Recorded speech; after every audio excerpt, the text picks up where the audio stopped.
नमस्कार दोस्तों, जैसे कि पिछला वीडियो में आपने बिटकॉइन में बारे में थोड़ा बहुत जानकारी मिल ही गया है कि बिटकॉइन एक डिसेंट्रलाइज्ड डिजिटल करेंसी है जो 2009 में सातोशी नाकामोटो नाम का एक व्यक्ति के द्वारा इंट्रोड्यूस किया गया था। ये किसी सेंट्रल बैंक या गवर्नमेंट का कंट्रोल के बिना ही ऑपरेट करते हैं। बिटकॉइन ब्लॉकचेन टेक्नोलॉजी के ऊपर आधारित है। इस बेस पे जो एक पब्लिक लेजर जिसमें सारे ट्रांजैक्शन रिकॉर्ड होते हैं, इसके यूज ऑनलाइन पेमेंट्स और इन्वेस्टमेंट या वैल्यू ट्रांसफर के लिए होते हैं। यूज़र इससे माइन कर सकते हैं, कॉम्प्लेक्स मैथमेटिकल प्रॉब्लम सॉल्व करके या एक्सचेंजेस से खरीद सकते हैं। बिटकॉइन का सप्लाई लिमिटेड है। मैक्सिमम 21 मिलियन कॉइन्स ही एग्जिस्ट करते हैं जो इसे एक स्कैरसिटी देता है, एसेट बनाते हैं। स्पेसिफिक बिटकॉइन के बारे में जानना चाहते हैं तो आप एक बार ट्रेडिंग व्यू का ऐप में जाइए।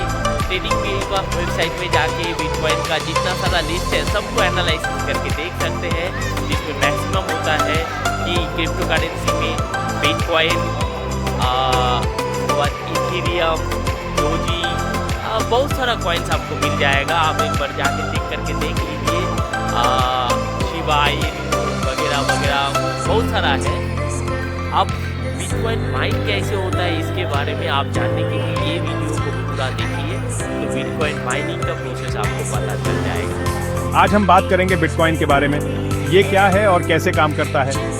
अगर आप सोच रहे हैं कि बिटकॉइन क्या है, कैसे बनता है और इसका इस्तेमाल कैसे होता है, तो आप सही जगह पर हैं। बिटकॉइन एक डिसेंट्रलाइज्ड डिजिटल करेंसी है जिसे 2009 में सातोशी नाकामोटो नाम के एक अनजान व्यक्ति या ग्रुप ने शुरू किया था। ये किसी भी सेंट्रल बैंक या गवर्नमेंट के कंट्रोल के बिना काम करता है। बिटकॉइन ब्लॉकचेन टेक्नोलॉजी पर आधारित है जो एक पब्लिक लेजर है जिसमें सारे ट्रांजैक्शंस रिकॉर्ड होते हैं।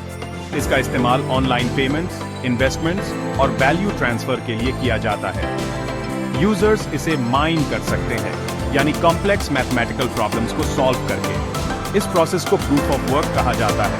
माइनिंग में माइनर्स अनकन्फर्म्ड ट्रांजैक्शन इकट्ठा करते हैं और उन्हें एक ब्लॉक में डालते हैं। हर ब्लॉक में कई ट्रांजैक्शन हो सकते हैं और उसका एक यूनिक हैश होता है। ये हैश HA-256 एल्गोरिथम से जनरेट होता है। हैश एक फिक्स्ड लेंथ स्ट्रिंग होती है जो ट्रांजैक्शन डेटा, पिछले ब्लॉक का हैश और एक नॉन्स से मिलकर बनती है। माइनर का टास्क होता है एक ऐसा नॉन्स ढूंढना जिससे हैश एक स्पेसिफिक पैटर्न से शुरू हो, जैसे कई जीरो। ये एक ट्रायल एंड एरर प्रोसेस है जिसमें अरबों अटेम्प्ट लग सकते हैं। इसके लिए बहुत ज्यादा कंप्यूटिंग पावर की जरूरत है। जो माइनर सबसे पहले सही हैश ढूंढता है वो ब्लॉक को नेटवर्क पर ब्रॉडकास्ट करता है। अगर बाकी नोड उसे वेरीफाई कर लें तो ब्लॉक ब्लॉकचेन में जुड़ जाता है और माइनर को रिवॉर्ड मिलता है। माइनर्स को दो तरह के रिवॉर्ड मिलते हैं, ब्लॉक रिवॉर्ड और ट्रांजैक्शन फीस। ब्लॉक रिवॉर्ड हर नए ब्लॉक के लिए एक फिक्स्ड अमाउंट होता है। ये 2009 में 50 BTC से शुरू हुआ था और हर 4 साल में आधा हो जाता है। अप्रैल 2025 तक ये रिवॉर्ड 3.125 BTC है। साथ ही माइनर्स को ट्रांजैक्शन फीस भी मिलती है जो यूजर्स अपने ट्रांजैक्शन को ब्लॉक में शामिल करने के लिए देते हैं। बिटकॉइन की कुल सप्लाई 21 मिलियन कॉइन्स पर लिमिटेड है, जिससे ये एक स्केर्स एसेट बन जाता है।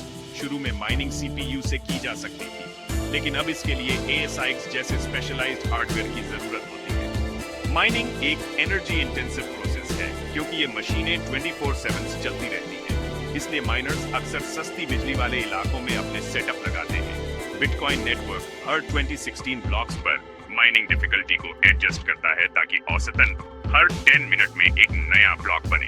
ज्यादा माइनर्स का मतलब है ज्यादा डिफिकल्टी।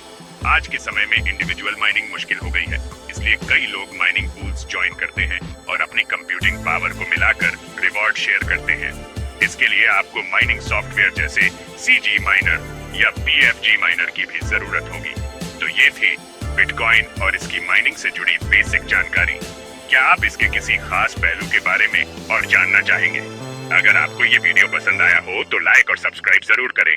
धन्यवाद।